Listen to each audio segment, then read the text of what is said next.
కార్తవీర్యార్జున నామాన్ని జపించటం వలన ఎలాంటి ఫలితాలు వస్తాయి? అసలు కార్తవీర్యార్జున జయంతి మనకి ఉంది. రేపు మనకి కార్తవీర్యార్జున జయంతి, అంటే కార్తవీర్యార్జునుడు పుట్టినటువంటి రోజుగా చెప్తాం. ఆయన ఒక చక్రవర్తి కొడుకు. పుట్టుకతోనే చట్టు చేతులతో ఆయన పుట్టాట, అంటే చేతులు సరిగ్గా లేకుండా బలంగా లేకుండా పుట్టాడు. ఈ రోజుల్లో అయితే మనం పోలియో అనుకుంటూ ఉంటాం. ఆ విధంగా చేతులు సరిగ్గా లేకుండా పుట్టేట. ఆ తర్వాత ఆయన దత్తాత్రేయ స్వామి గురించి తపస్సు చేశాడు. ఆయన చక్రవర్తి అయిన తర్వాత దేశంలో ప్రతి ఇంట అనఘావ్రతాన్ని చేయాలని చాటింపు వేశాడు. ఆయన రాజ్యం ఎప్పుడు కూడా ధర్మ పరిపాలన నడుస్తూ ఉండేదిట.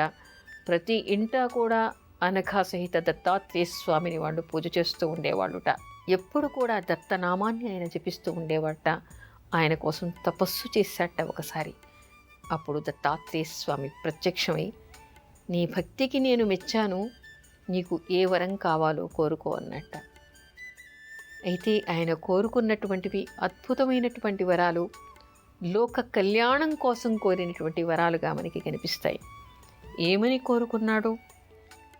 ఎప్పుడు నీ పాదాలయందు నాకు అనన్య భక్తిని, నీ అనుగ్రహాన్ని ప్రసాదించు. ఎప్పుడు నా రాజ్యంలో ధర్మంగానే నేను ఈ రాజ్యాన్ని పరిపాలించేలాగా అనుగ్రహించు.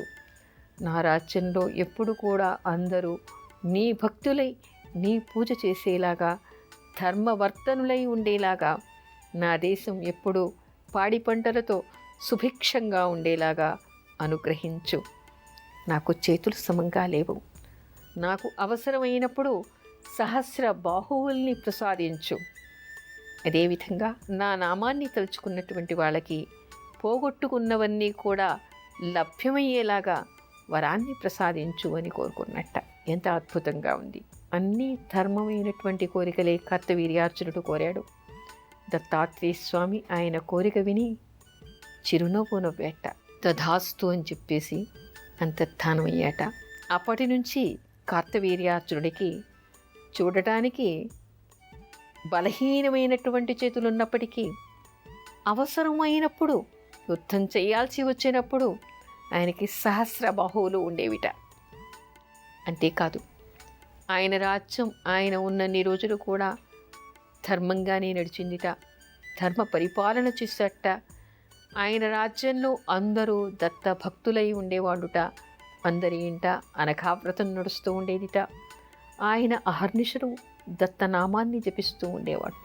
ఎవరికైనా ధర్మంగా రావలసినటువంటిది ఏది పోయినా, ఏది కోల్పోయినా, ఈ కార్తవీర్యార్జున నామాన్ని జపించటం వలన అవన్నీ కూడా వాళ్ళకి మళ్ళీ తిరిగి పొందేటువంటి అవకాశం దత్తాత్రేయ స్వామి కార్తవీర్యార్జునుడికి ఇచ్చినటువంటి వరం వలన లభిస్తాయి అని మనకి ఆధ్యాత్మిక గ్రంథాల్లో కనిపిస్తోంది.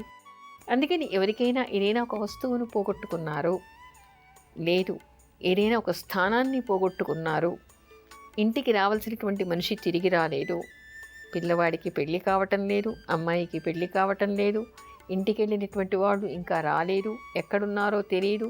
కొంతమంది మతి భ్రమించి ఇంట్లోంచి వెళ్ళిపోతూ ఉంటారు, కొంతమంది కోపం వచ్చి ఇంట్లోంచి వెళ్ళిపోతూ ఉంటారు, కొంతమంది కిడ్నాప్ అయ్యి ఇంట్లోంచి వెళ్ళిపోతూ ఉంటారు, ఇంట్లోంచి తీసుకెళ్ళిపోతూ ఉంటారు.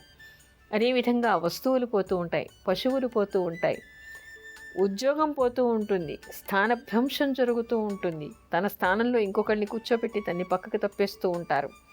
అలా రకరకాలుగా మన స్థానాన్ని కోల్పోవడము, మన ధనాన్ని కోల్పోవడము, మన వస్తువుల్ని కోల్పోవడమో, లేదా మన మనుషుల్ని కోల్పోవడమో కూడా జరుగుతూ ఉంటుంది.